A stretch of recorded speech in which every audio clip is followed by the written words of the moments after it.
হরে কৃষ্ণা। সবাই কেমন আছো? আশা করি গোবিন্দের কৃপায় সবাই ভালো আছে। তো চলো, কাল তো 17 তারিখ।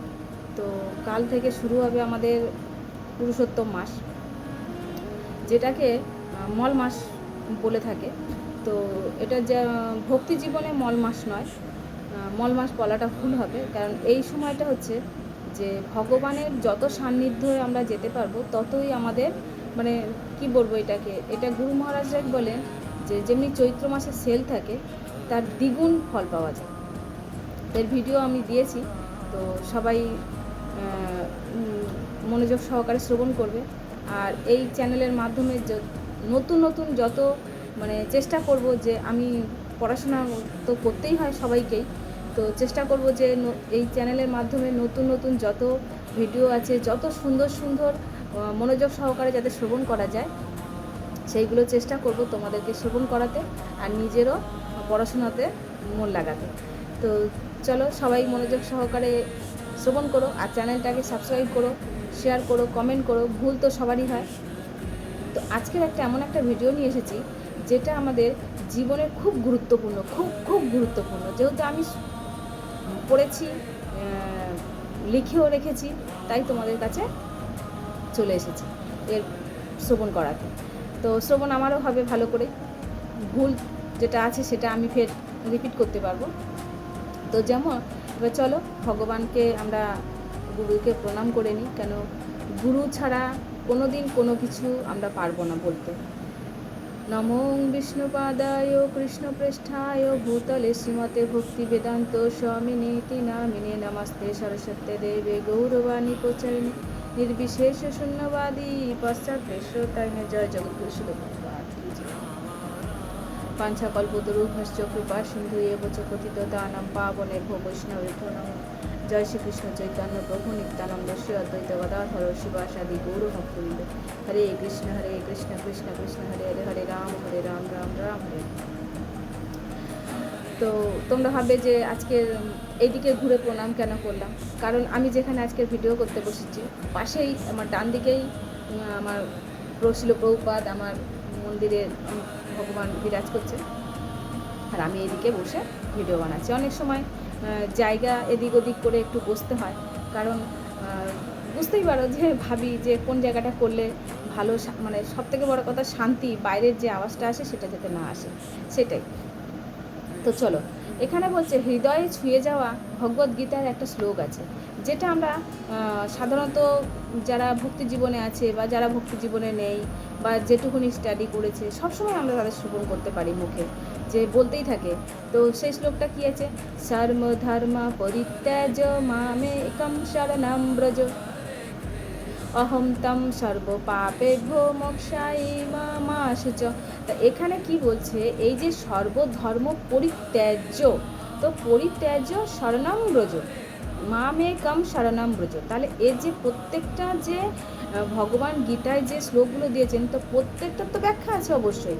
তো এইটার ব্যাখ্যা আজকে তোমাদেরকে মনোযোগ সহকারে তোমরা শ্রবণ করো, আর আমি চেষ্টা করব যাতে তোমাদের মনের হৃদয়ে এই কথাটা ভালো করে গাঁথতে হয়।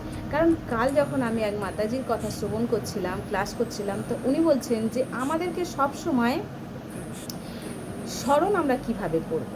তো স্মরণ হচ্ছে ভগবানের যে কথা, যেগুলো গুরু মহারাজ গুরুজনরা যেগুলো পরম্পরা ধারাইছেন, সেগুলো যাতে আমরা সব সময় মনে করতে পারি, সেটাকে আমাদের স্মরণ বলা হয়। আর ধ্যান, ধ্যান আমরা কিভাবে করব? ভগবানের লীলা, ভগবানের যে ভগবান ব্রজেতে কি করেছেন, ভগবান কোন গয়না করেছেন, ভগবান কেমন দেখতে, ভগবানের চরণ কেমন, ভগবান কোন পুষ্প আজকের মালা আছে গলায়, এই রকম এইগুলো যখন আমরা মনে করি সেটাকে ধ্যান বলা হয়। তো ধ্যান অনেক রকমের হয়, যেটা আমার মাতাজি আমাকে ক্লাসে শ্রবণ করিয়েছেন, আমি সেটাই তোমাদের সঙ্গে তাই বললাম।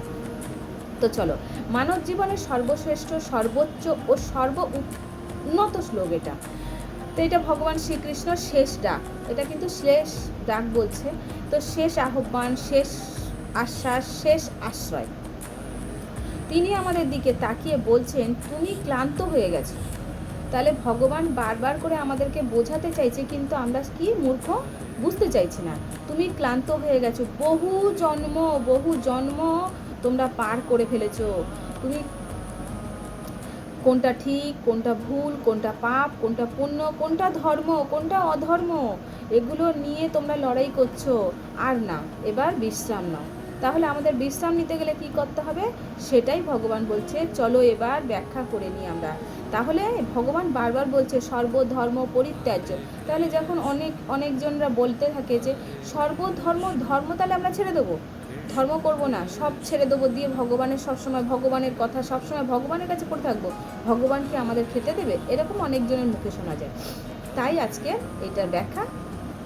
চলো, তো বলছে সর্বধর্মান পরিত্যাজ্য। এখানে ধর্ম মানে কি বোঝাচ্ছে? শুধু আচার নয়, ধর্ম মানে অহংকার, ধর্ম মানে আমি পারবো, ধর্ম মানে আমি পারবো, ধর্ম মানে আমি ঠিক করেছি। এইভাবে শ্রীকৃষ্ণ বলছেন সব ছেড়ে দাও, নিজের ওপরে ভরসা ছেড়ে দাও, নিজের ওপরে বিচার ছেড়ে দাও।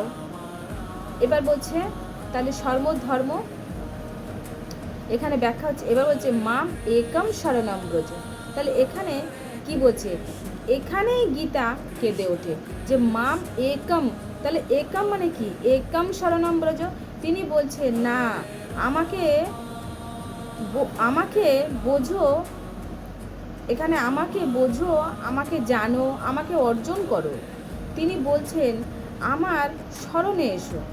শরণ মানে হাতে তুলে বলা, প্রভু আমি আর পারছি না, এবার তুমি সামলাও। তাহলে এখানে কি বলছে বারবার শরণম, তাহলে তুমি আমাকে, এখানে বলছে আমাকে জানো, আমাকে অর্জন করো। এরকমভাবে প্রভু বারবার করে বলে দিচ্ছেন অহম তাম সর্বপাপেভ্য। তাহলে এখানে কৃষ্ণ ভগবান নন, তিনি এখানে মা হয়ে এসছেন আমাদের কাছে। তাহলে তিনি বলছেন তোমার সব পাপ যা তুমি করেছো, যা তুমি না জেনেও করে ফেলেছো, যা তুমি ভুল বুঝে করে ফেলেছো, সব আমি নেব। তাহলে কি বলছে, অহম তাম সর্বপাপেভ্য, সব তোমার পাপ আমি নিয়ে নেব। মোক্ষায়মি, আমার শব্দ তোমরা জানো আমার একটু উচ্চারণ ভুল হয়, এর জন্য আমি প্রচুর বকা খাই না তা নয়, প্রচুর খাই। তো এই শব্দটা অমূল্য। তিনি বলেন না যে চেষ্টা করো, মুক্ত হও। তিনি বলেন আমি তোমাকে মুক্ত করতে এসেছি, মুক্ত করব, তোমার কাজ শেষ, এখন আমার দায়িত্ব। মা সূচ, তাহলে বলছে এই যে এখানে বলছে, একটা হচ্ছে মোক্ষায়মি মানে এই শব্দটা কিন্তু খুব মূল্যবান, আর একটা হচ্ছে মা সূচ।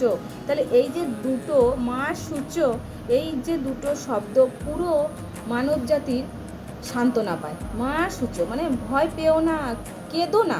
ভগবান বলছে তুমি ভয় পেও না, কেঁদো না।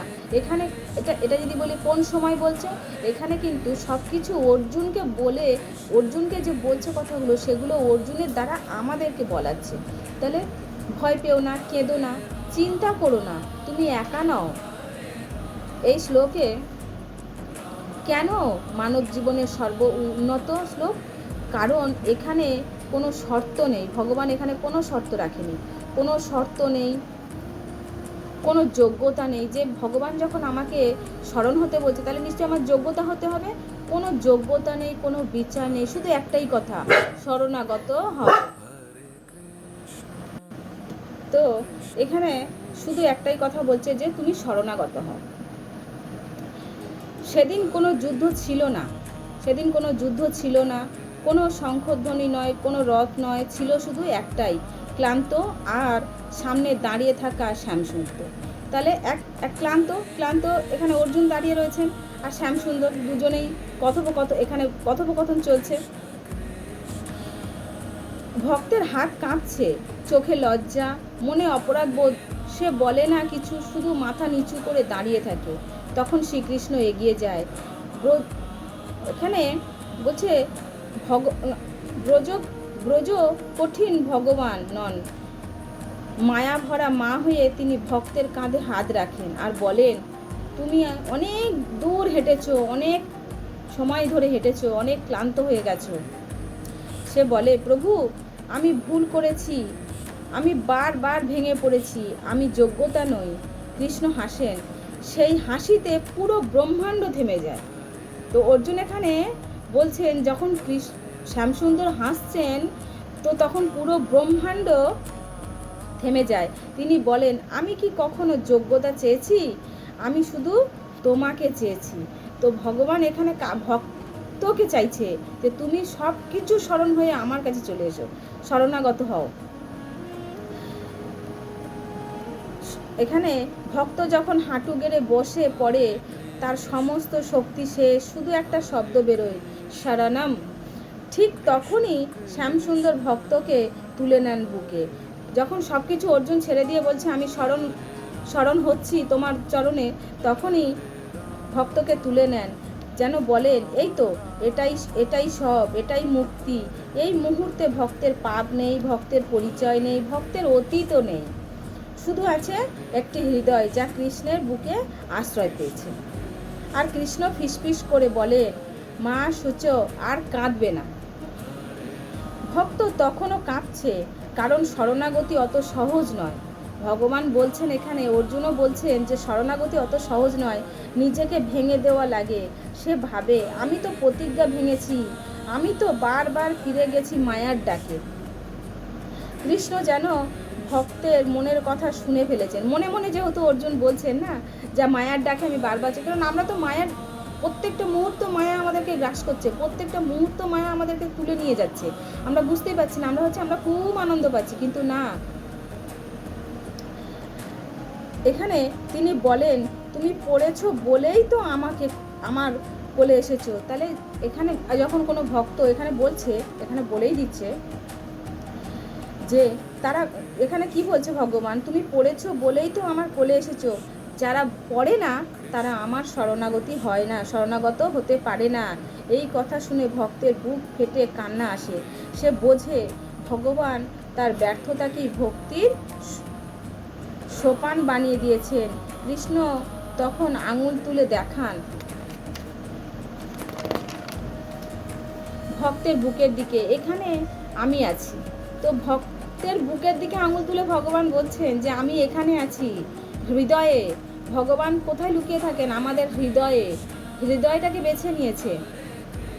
তুমি কোথায় যাবে? সে মুহূর্ত ভক্তের সমস্ত ভয় ধীরে ধীরে গলিত হয়ে যায়, শেষ হয়ে যায়। যে ভয় পাচ্ছিল ভক্ত, যে তখন সে মনে করতে পারে যে ভগবান যখন সর্বক্ষণ আমাদের সঙ্গে থাকে, তাহলে আমার কিসের ভয়? কেন আমি ভক্তি জীবনে আগাতে পারবো না? কেন আমার ভক্তিতে বাধা আসবে? কেন বাধা দেবে? আমার ভগবান যখন আমার হৃদয়ে বাস করে, আমার সবসময় সঙ্গে থাকে। তো মৃত্যুর ভয়, পাপের ভয়, ভবিষ্যতের ভয় সব নিঃশব্দে মিলিয়ে যায় তখন ভক্তের। কৃষ্ণ শেষবারের মতন বলেন, আমি তোমাকে মুক্ত করব না। তো এখানে যখন কৃষ্ণ বলছে যে আমি তোমাকে মুক্ত করব না, তখন কেমন কথাটা আছে? তো এখানে আমি তোমাকে নিজের করে নিতে চাই, আমি তোমাকে মুক্তি দিতে চাই না, নিজের করতে চাই। এক মা তার সন্তানকে যেমনি বলে যে তুমি তো আমার ছেলে, আমার মেয়ে, সেরকম কৃষ্ণ মা হয়ে, বন্ধু হয়ে, সব কিছু রূপ ধারণ করে তিনি বলছেন আমি তোমার কাছে থাকতে চাই, তোমাকে পেতে চাই, তোমাকে নিজের করতে চাই। এইটুকু লীলা, এইটুকুই গীতা, এতটুকুই জীবনের সার আছে।